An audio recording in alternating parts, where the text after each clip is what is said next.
True, this may have held us back in certain areas of our development, but we have no wars, no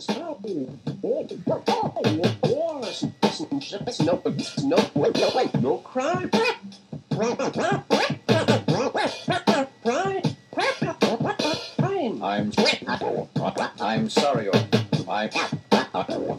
I'm sorry, Your Councilship, but I'm afraid it's too late for us to adapt to the Miji's way of living. For better or worse, we're stuck with our emotions. With exceptions. Yeah. Yes.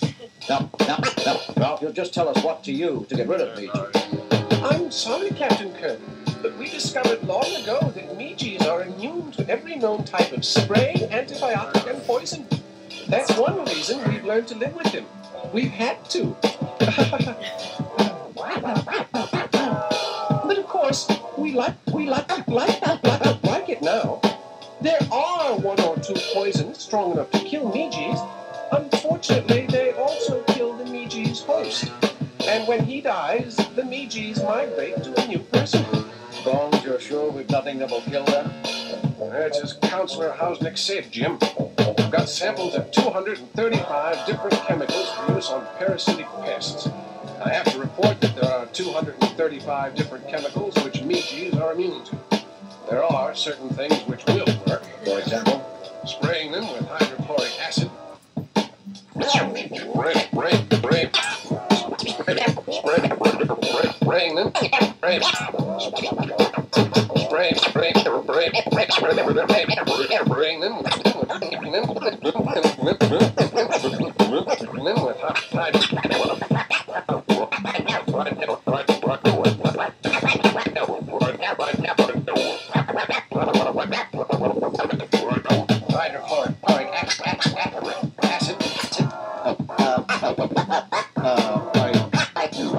I think we'll pass that one up. And that was the mildest successful treatment I could come up with. But we've got to come up with something. Soon it's going to become impossible to operate the Enterprise properly with everyone rolling on the deck in stitches. I'm sorry, Jim. I've tried everything in the antidote banks, and records offers no hope of finding something effective.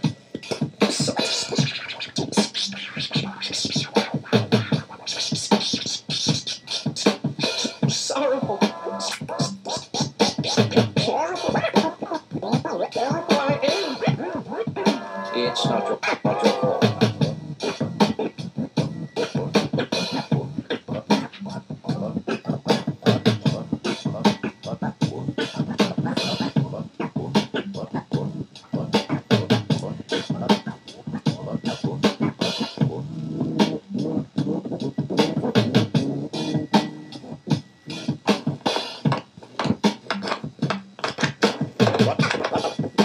What is it, Scotty?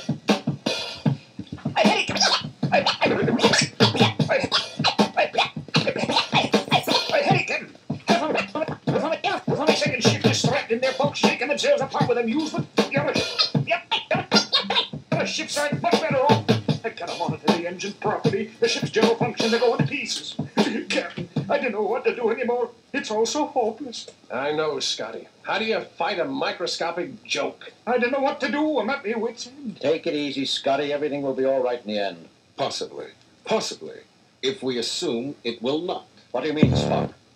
You will notice that Mr. Scott is neither laughing nor scratching at himself, Captain McCoy.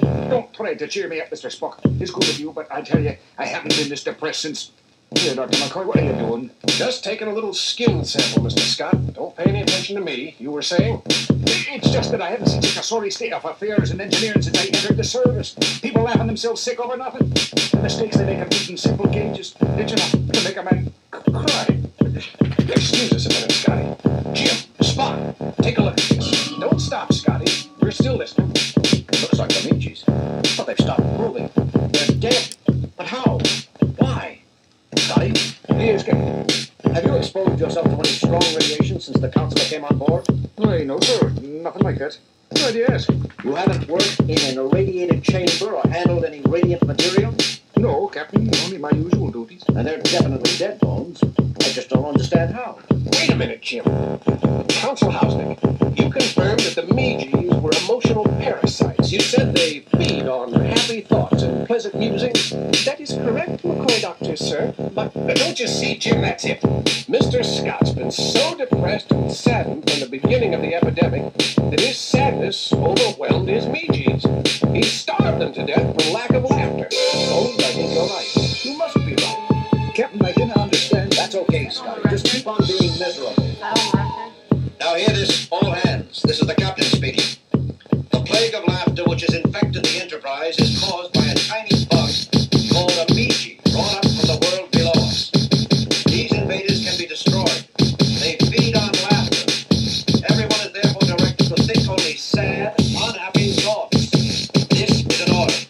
Think of something terribly depressing, an illness in your family, a sad incident from your childhood, anything which will make you want to cry. You know, Bones, that was the saddest cry I've ever had to give. I realize that, Jim. It makes me want to cry, too.